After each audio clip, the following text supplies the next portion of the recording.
High blood pressure could be cured by a simple surgical procedure. According to breakthrough research, British scientists found that removing a patient's carotid body, a cluster of cells that feed blood to the brain, could be a game changer in the treatment of hypertension. Their world-first experiments showed patients who had one carotid body removed experienced an immediate and sustained fall in blood pressure.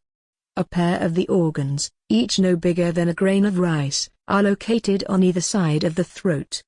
Professor Jeremy Pearson, of the British Heart Foundation, which funded the research, said, "This research team has shown for the first time removal of the carotid body can effectively reduce blood pressure in patients with resistant hypertension.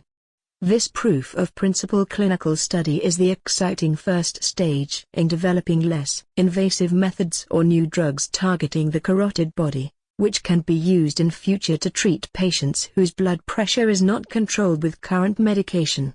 High blood pressure affects about 30% of adults in the UK and can lead to fatal heart attacks and strokes. The carotid body's role is to sniff levels of oxygen in blood and sound the alarm when they fall too low, signaling the brain to increase breathing rate and blood pressure. The findings suggest targeting the organ could provide an effective new treatment. Professor Julian Payton, of Bristol University, said, "Treating the carotid body is a novel approach and a potential game changer, as we believe we are reducing one of the main causes for hypertension in many patients." High blood pressure treatment typically tackles the symptoms targeting the end organs, such as the heart, kidneys and blood vessels, and not the causes.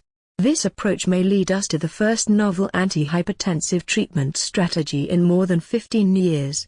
In a pilot trial, researchers surgically removed one carotid body from 15 patients who were suffering from hypertension. They breathed more at rest and produced an exaggerated breathing response when oxygen levels in their blood were lowered.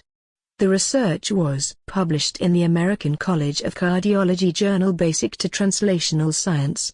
Watch more videos at video.5la.net.